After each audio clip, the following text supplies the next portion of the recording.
illallah, la ilaha illallah, la ilaha illallah, la ilaha illallah, la ilaha illallah, আসমান জমিন গায়রুল্লাহ, পাহাড় পর্বত গায়রুল্লাহ, জিন ফিরিশতা গায়রুল্লাহ, মাজার বাজার গায়রুল্লাহ, দরগা দুর্গা গায়রুল্লাহ, লা ইলাহা ইল্লাল্লাহ, লা ইলাহা illallah, la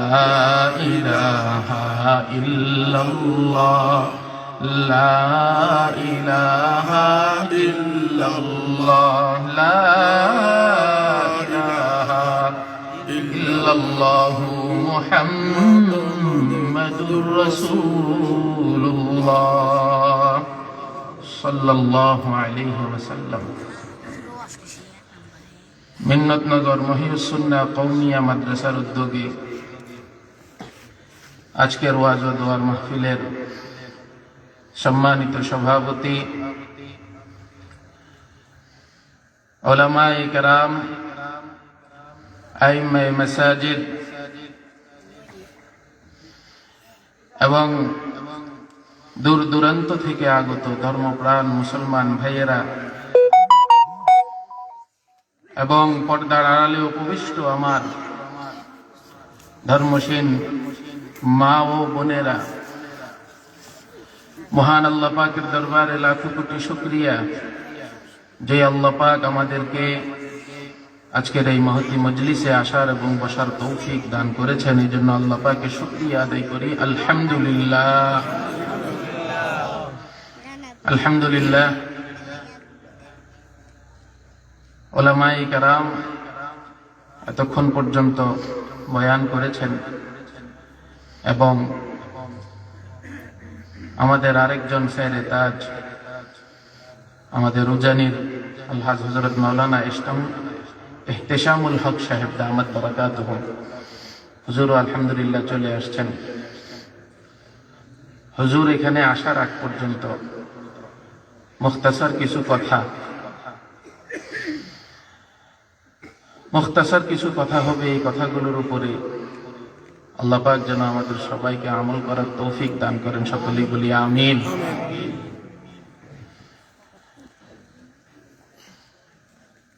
প্রথম কথা সেটা হলো, এই পর্যন্ত আলোচনা যা হয়েছে এর উপরে আমল করলে দুনিয়া আখিরাত সফল। আর কোনো কথার প্রয়োজন হয় না।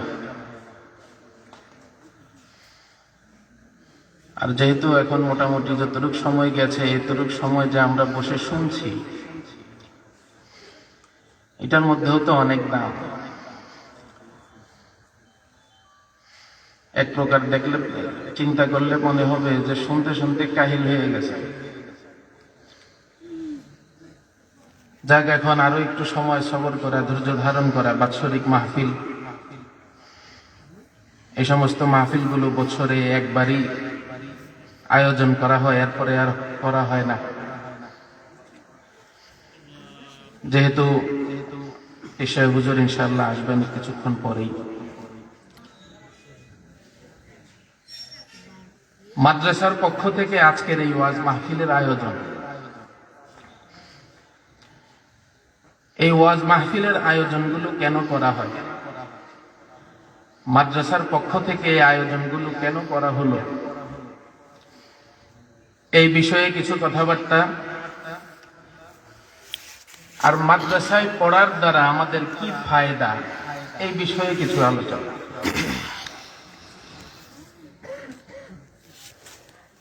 এই মাহফিলগুলোর আয়োজন কেন করা হয়, কেন করা হলো, এই কথা যদি আমাদের জানতে হয়,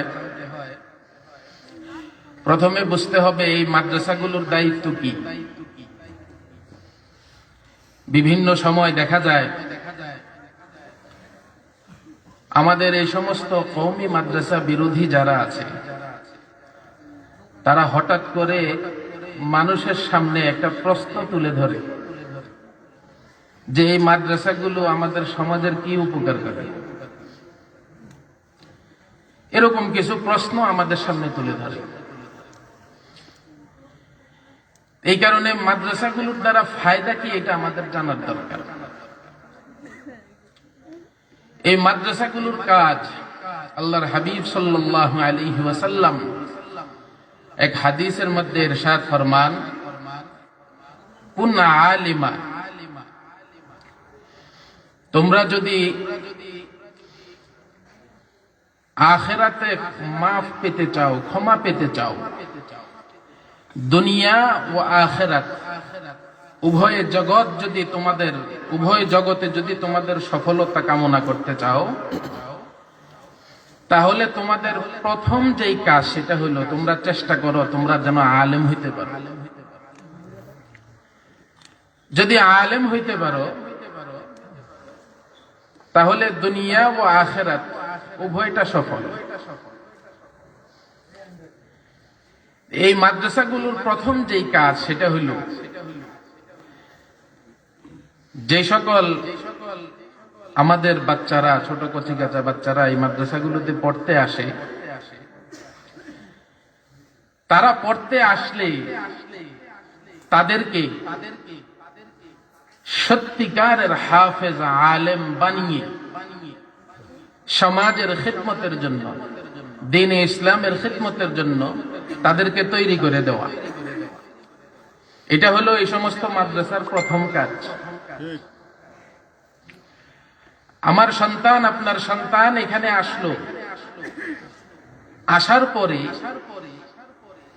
এই মাদ্রাসার কাজ, এখানে যারা আছেন তাদের দায়িত্ব হলো যারা আসছে তাদেরকে হাক্কানি হাফেজ আলেম বানিয়ে দ্বীনে ইসলামের খিদমতে, সমাজের খিদমতে, ইসলামের দাওয়াতের কাজে তাদেরকে পরিপূর্ণভাবে যোগ্য বানিয়ে তাদেরকে বের করা এখান থেকে। এটা হলো প্রথম কাজ। এই কাজটা হলো যারা এখানে আসলো তাদের জন্য। আর যারা এখানে আসলো না, যারা এখানে আসতে পারলো না, আমাদের সমাজের মধ্যে এরকম আমরা অনেকে ব্যবসায়ী, অনেকে চাকরিজীবী, অনেকে কৃষি কাজ করি, অনেকে বিভিন্ন অন্যান্য কাজের মধ্যে আমরা জড়িত।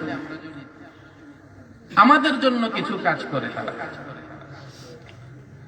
আমাদের জন্য কিছু কাজ তাদের, আমাদের উপরে তাদের দায়িত্ব হলো এরকম কিছু মজলিস তৈরি করা, এরকম কিছু মজলিসের ব্যবস্থা করা, ব্যবস্থা করে যারা এখানে দ্বীনে তালিম হাসিল করার জন্য পরিপূর্ণভাবে আসতে পারলো না, তাদের ভিতরে যেন দ্বীনে তালিম কিছুটা ঢুকিয়ে দেওয়া যায়, তাদের জন্য এই ব্যবস্থা, এই ওয়াজ মাহফিল, এই ওয়াজ মাহফিলগুলোর ব্যবস্থা। আল্লাহর হাবিব সাল্লাল্লাহু আলাইহি ওয়াসাল্লামের এক হাদিস, তোমাদের মধ্যে যে তোমাদের ধর্মকে সুন্দর করলো, সুন্দর করে সাজালো, মুত্তাকি হলো, ধর্মের প্রতিটি কাজ পরিপূর্ণভাবে মানার চেষ্টা করলো, তারপরে সে কোন নেক আমল করলো, ভালো কাজ করলো, ভালো কাজ নেক আমল করলো, নেক আমলের বদৌলতে আল্লাহ রাব্বুল আলামিন ওই বান্দাকে 10 গুণের থেকে নিয়ে 700 গুণ পর্যন্ত সওয়াব দান করে। সুবহানাল্লাহ। আমরা এখানে আসলাম, বসলাম, কিছু শুনলাম, জিকির আজকার করলাম, নেক আমল, ভালো কাজ, এই নেক আমলগুলোর বদৌলতে আল্লাহ রাব্বুল আলামিন 10 গুণ থেকে নিয়ে 700 গুণ পর্যন্ত সওয়াব দান করেন। আল্লাহ রহমান ও রহিম। আমরা তো সূরাতুল ফাতিহা নামাজের মধ্যে পড়ি, দ্বিতীয় আয়াতের মধ্যে আল্লাহ রাব্বুল আলামিনের দুইটা সিফাতি নাম আছে, রহমান এবং রহিম। আলহামদুলিল্লাহি রাব্বিল আলামিন আর রহমানির রহিম। আল্লাহ রহমান এবং রহিম। কেমন রহমান ও রহিম? বান্দা ভালো কাজ করার পরে, নেক আমল করার পরে বান্দাকে আল্লাহ পাক যখন সওয়াব দান করেন, সওয়াব দান করার সময় নেক আমল একটা করলো, একের বদলে আল্লাহ পাক 10 দান করেন। শুধু 10 না, আল্লাহ রাব্বুল আলামিন 700 গুণ পর্যন্ত দিয়ে থাকেন কোন কোন বান্দা।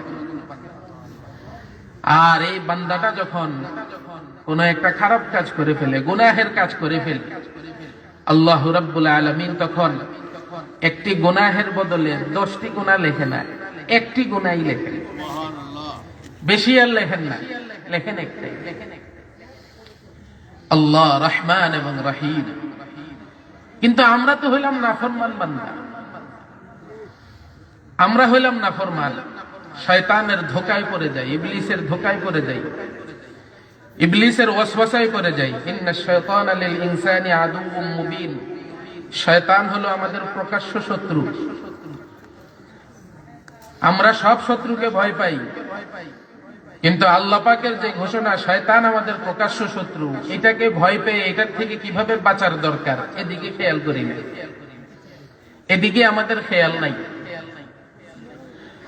শয়তান মানুষকে ধোঁকা দেয়। আল্লামা আশরাফ আলী রাহমাতুল্লাহি আলাইহি, হাকিমুল উম্মত, তিনি তার এক বইয়ের মধ্যে, এক কিতাবের মধ্যে তিনি একটি কিসসা লিখেছেন।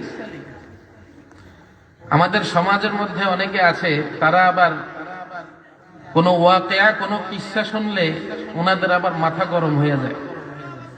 ওনারা ওইটার বিরুদ্ধে বলতে গিয়ে বলে যে হুজুর, কোরআন হাদিসের কথা বলেন, কিচ্ছা বাদ দেন।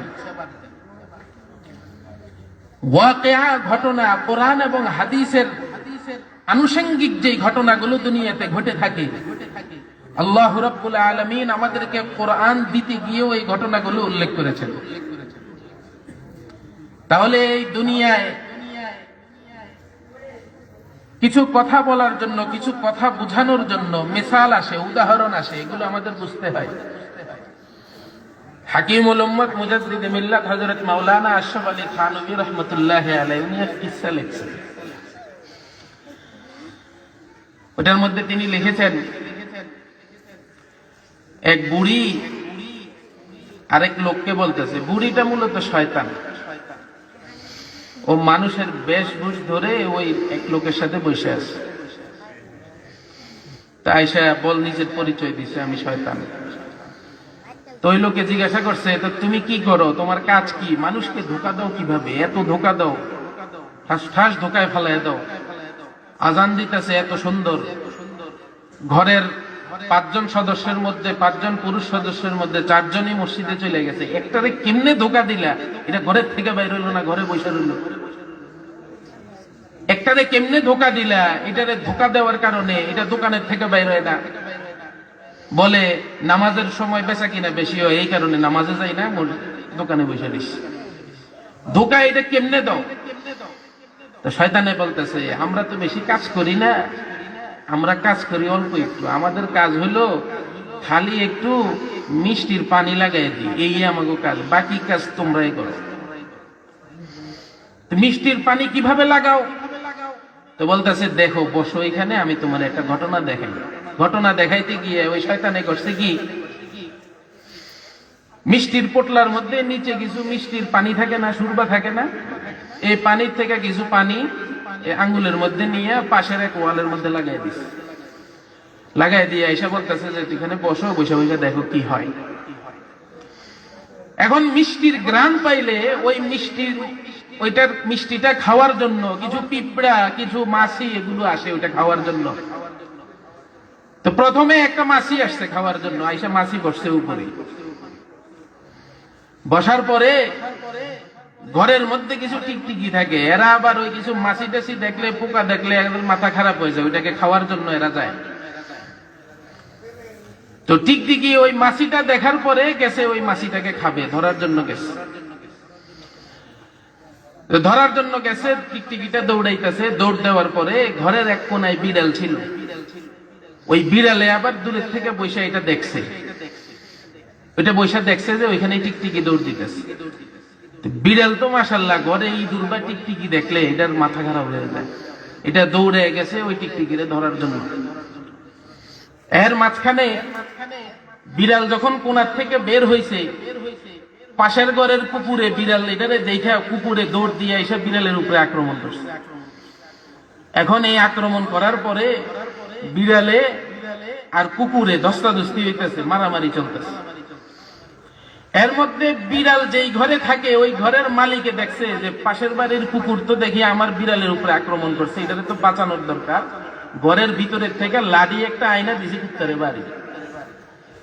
এখন কুকুরের ঘরের যে মালিক, ওই মালিকে দেখছে যে ওই পাশের বাসার লোকে তো আমার কুকুরে বাড়ি দিছে, উনি লাঠি একটা আয়না ওই বেটারে দিছে বাড়ি, তুই আমার কুকুরে বাড়ি দিবি কেন? এখন দুই বেটায় যখন ঝগড়া লাগছে, ঝগড়া লাগার পরে মাশাআল্লাহ দিলে আমাদের ঘরের মধ্যে মা বোন থাকে কিছু, এরা আবার ঝগড়ায় খুব পাকা। এরা যখন দেখছে যে দুই ঘরের দুই পুরুষ ঝগড়া বাঁধছে, ঘরের মধ্যে বিসমিল্লাহ ঝাড়ু খুন্তি যা আছে সব নিয়ে পরিবারের সবাই মারামারি লেগে গেছে। এখন মারামারি করতে করতে মোটামুটি কয়েকজনের শরীরের থেকে রক্ত বের হয়ে গেছে, মারামারি হয়ে গেছে, ঝগড়া ফাসাদ হয়ে গেছে। ঝগড়া করা, ফাসাদি করা, একে অপরকে অন্যায় ভাবে মারা, এটা শয়তানের কাজ। এখন ওই পাশে শয়তান বুড়ি বৈশা বৈশা আরেক লোকের দেখাইতেছে। দেখানোর পরে মারামারি যখন মোটামুটি শেষ হয়েছে, রক্ত বের হয়েছে শরীরের থেকে, এরপরে শয়তানে বলতেছে, দেখছ আমার কাজ হলো খালি একটু মিষ্টির পানি লাগাই দেওয়া, বাকি কাজ তোমরাই করো, কাজ খালি আমার এইটাই। এটাই আল্লাহ রাব্বুল আলামিন সূরাতুন নাসের শেষের আয়াতে বলেছেন, আল্লাযী ইউওয়াসওয়িসু ফী সুদুরিন নাসি মিনাল জিন্নাতি ওয়ান নাস। শয়তান শুধু জিনের থেকে হয় না, মানুষের মধ্যেও শয়তান আছে। এরাই এই সমাজের মধ্যে কিছু কাজ করে, এরাই সমাজের মধ্যে কিছু কাজ করবে। এদের কাজ, এরা পরবর্তীতে বলবে যে মাদ্রাসাটা যে এটা হয়েছে এটার কাজ কি, এটার তো কোনো কাজ নাই, খালি কয়দিন পরে বছরে একবার মাহফিল লাগায়, এই টাকা পয়সা উঠায়, আর তো কোনো কাজ করে না। এদের দিমাগের ভিতরে এই কথাগুলোই ঘুরে সবসময়। এই কারণেই আপনাদের সামনে আমি শুরুতেই বলছি যে এই সকল মাদ্রাসাগুলোর কাজ কি, এটা আপনাদের কাছে বলবো। প্রথম কাজ, এই সকল মাদ্রাসাগুলো আমার সন্তানকে আমি এখানে দিয়ে গেলাম, সন্তানকে এই মাদ্রাসার দায়িত্ব, এখান থেকে সত্যিকারের হাফেজ আলেম বানিয়ে জাতির খেদমতে সে বের হয়ে যাবে মাদ্রাসা থেকে। আর যে এইভাবে আসতে পারলো না, কিছু কিছু সময় আসলো, এদের জন্য কাজ কিছু কিছু সময়, মাসে বা বছরে তাদের জন্য একটু মজলিসের ব্যবস্থা করা, তাদের কাছে দ্বীন ইসলামের কিছু কথা পৌঁছায় দেওয়া, তারা যেন এই কথাগুলো মেনে তাদের জীবন পরিচালনা করতে পারে। আর এই যে এইভাবে যে আসলাম, এই আসার দ্বারাও ফায়দা আছে। কেমন ফায়দা দেখেন, আল্লাহর হাবিব সাল্লাল্লাহু আলাইহি ওয়াসাল্লামের এক হাদিস, ফাওয়াল্লাযী নাফসি মুহাম্মাদুন বিয়াদিহি, আল্লাহর হাবিব সাল্লাল্লাহু আলাইহি ওয়াসাল্লাম ইরশাদ ফরমান, যে আল্লাহর হাতে আমার জান, আমার প্রাণ, যে আল্লাহর হাতে আমার প্রাণ, আমার সবকিছু, সেই আল্লাহর শপথ করে বলতেছি, মা মিন মুতাআল্লিমিন ইখতালিফু ইলা বাবি আলিমিন, এমন একটি ছাত্র, এমন একটি তালিবুল ইলম যে সব সময় মাদ্রাসায় গিয়ে থাকে না, থেকে পড়ে না, একজন উস্তাদের কাছে পুরো সময় থেকে পড়ে না, 24 ঘন্টা থেকে পড়ে না। ইখতালিফু ইলা বাবি আলিমিন, উস্তাদের কাছে কিছু কিছু সময় যায় আবার চলে আসে। আল্লাহর হাবিব সাল্লাল্লাহু আলাইহি ওয়াসাল্লাম বলেন, এমন একটি ছেলে, এমন একটি অনিয়মিত তালিবুল ইলমকে আল্লাহ রাব্বুল আলামিন এত ফায়দা দিয়েছেন, এত দাম দিয়েছেন, এত দাম দিয়েছেন। এই তালিবুল ইলমটা কিছু ইলম হাসিল করার জন্য কদম দিয়ে দিয়ে দিয়ে দিয়ে ওই উস্তাদের কাছে যায়, ওই আলেমের কাছে যায়। প্রতিটি কদমে কদমে আল্লাহ রাব্বুল আলামিন 1 বছরের ইবাদতের সওয়াব দান করেন। সুবহানাল্লাহ। আর একটু জোরে বলি সুবহানাল্লাহ। এখানে মানুষ যা আছে আলহামদুলিল্লাহ, এর বেশির দরকার নাই। হালাল হারামের তুলনায় কম হয়, বলেন হালাল হারামের তুলনায় কম হয়, বেশি হয় না। হালাল হারামের তুলনায় কম হয়, ভালো খারাপের তুলনায় কমই হবে, বেশি হবে না। কিন্তু এইটার মধ্যে আল্লাহ রাব্বুল আলামিন এত বরকত দান করেন, এত বরকত দান করেন, ওই খারাপ যদি দুনিয়ার 10টা দুনিয়ার সমপরিমাণ হয়, এই অল্প ভালোর বিপরীতে দাঁড়াতে পারবে। আলহামদুলিল্লাহ, এখানে যারা আছি এখান থেকে কিছু সবক নিয়ে যেতে পারলে এটাই আজকের এই মাহফিলের কামিয়াবি, সফলতা। এটাই আজকের এই মাহফিলের সফলতা। ছাত্র অনিয়মিত ওস্তাদের কাছে যায়, কিছু পরে আবার চলে আসে। আল্লাহর হাবিব সাল্লাল্লাহু আলাইহি সাল্লাম বলেন, যতগুলো কদম দিয়ে ওই আলেমের কাছে গিয়েছে, ওস্তাদের কাছে গিয়েছে পড়ার জন্য, প্রতি কদমে 1 বছরের ইবাদতের সওয়াব সে পাবে।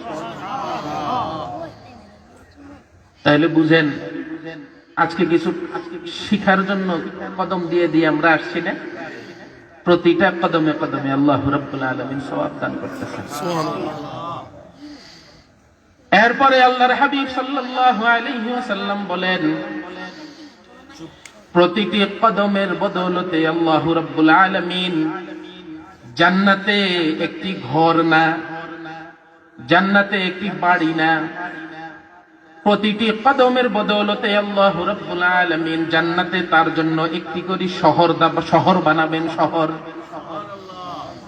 এক কদম 1 বছর সওয়াব আল্লাহ রাব্বুল আলামিন 1 বছরের ইবাদতের সওয়াব দান করবেন।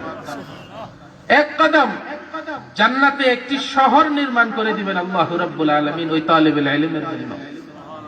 আল্লাহর হাবিব সাল্লাল্লাহু আলাইহি সাল্লাম বলেন, না এতটুকুই শেষ না, এতটুকুই শেষ না। তালিবুল ইলমটা যখন হেঁটে হেঁটে হেঁটে হেঁটে ইলম হাসিল করার জন্য যাইতে থাকে, আল্লাহ রাব্বুল আলামিন এই দুনিয়ার মধ্যে তার যত মাখলুক আছে, সৃষ্টি আছে, সবগুলো সৃষ্টি এই তালিবুল ইলমের জন্য দোয়া করতে থাকে। হেঁটে যাচ্ছে তালিবুল ইলমের জন্য, তালিবুল ইলমের জন্য।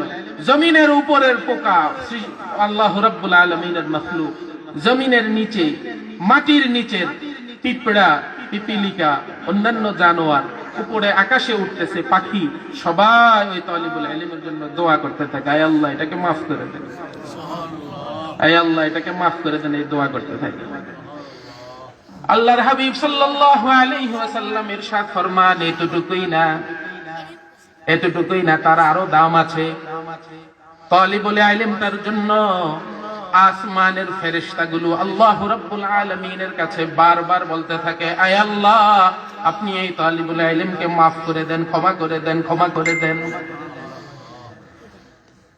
আল্লাহ রাব্বুল আলামিনের কাছে এই কথা বলতে থাকেন, আয় আল্লাহ আপনি এই তালিবুল ইলমকে মাফ করে দেন, ক্ষমা করে দেন, মাফ করে দেন, ক্ষমা করে দেন, আয় আল্লাহ।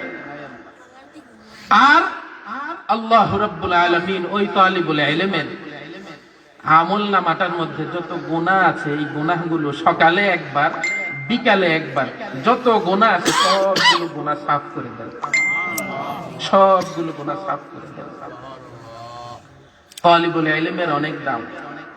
5 মিনিট তালিবুল ইলম হয়ে গেলাম আলহামদুলিল্লাহ, 10 মিনিট তালিবুল ইলম হয়ে গেলাম আলহামদুলিল্লাহ।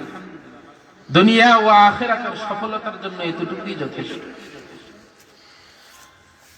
তাহলে শুরুর কথা যদি আমার মনে থাকে আপনাদের, আমাদের এই সকল মাদ্রাসাগুলোর যারা পড়তে আসে তাদের জন্য একটা দায়িত্ব, আর যারা পরিপূর্ণভাবে আসতে পারে না, মাঝে মাঝে আসতে পারে, ব্যবসা বাণিজ্যে লিপ্ত, ঘরে পরিবারের লোক আছে, তাদের জন্য কামাই করা লাগে, এদের জন্য ব্যবস্থা মাসিক বাৎসরিক কিছু আয়োজন করা, কিছু মজলিসের আয়োজন করা, তারা যেন কিছু জানতে পারে, কিছু শিখতে পারে, এই হলো দায়িত্ব। আর এখানে পড়ার দ্বারা কি ফায়দা, এখানে পড়ার দ্বারা কি ফায়দা? এখনকার সময়ে দেখবেন কিছু লোক আছে যদি জিজ্ঞাসা করা হয় তুমি কি পড়ো, তো যদি আপনি বলতে পারেন হ্যাঁ আমি এসএসসি দিছি বা এইচএসসি দিছি, ইন্টারে আছি, তখন আপনাকে খুব ভালো কথাবার্তা বলে, এই সেই, হ্যাঁ তুমি পড়তেছো, ভবিষ্যতে তুমি ব্যাংকে চাকরি করতে পারবা, ভবিষ্যতে তুমি ডাক্তার হইতে পারবা, ইঞ্জিনিয়ার হইতে পারবা। আর যদি আপনি বলেন যে আমি মাদ্রাসায় আছি, হেফজ শেষ করছি, আলহামদুলিল্লাহ এখন কিতাব বিভাগে আছি, কিতাব বিভাগে আমি পড়াশোনা করতেছি, কিছুদিন পরে ইনশাআল্লাহ আমি হাদিসের কিতাবগুলো অধ্যয়ন করব, পড়ব। ফাট করে বলবে কি, এই রে মাদ্রাসায় পড়ে, মাদ্রাসায় পড়ে কি ফায়দা হবে, কিছু কি করতে পারবা সমাজের জন্য? আমাদের সমাজে এরকম আছে না নাই? এই সকল মানুষের জন্য কিছু কথা, যে এই মাদ্রাসাগুলোর মধ্যে এই যে ছেলে পেলেগুলা পড়ে, এরা পড়ার দ্বারা এদের ফায়দা ইহকালেও আছে, পরকালেও আছে, দুনিয়াতেও আছে, আখেরাতেও আছে।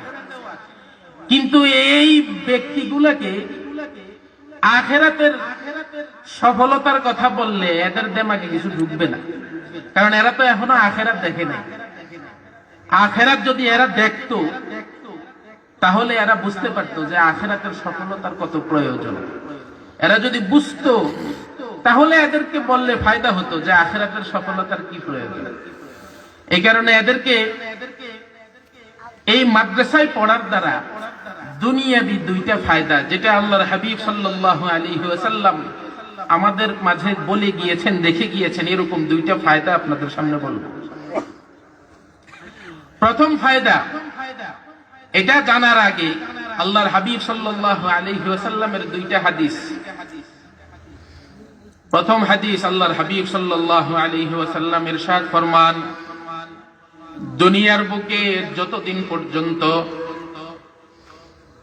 এরকম একজন মানুষ থাকবে যেই ব্যক্তিটা একমাত্র জবান দ্বারা বলতে পারে আল্লাহ আল্লাহ আল্লাহ আল্লাহ, লোকটির শুধু জবান চলে, হাত নাই, পা নাই, হাতেও কাজ করতে পারে না, হাত অচল, পা অচল, কিন্তু জবান দিয়ে একমাত্র আমার আল্লাহকে ডাকতে পারে, জবান দিয়ে একমাত্র আমার আল্লাহর জিকির করে।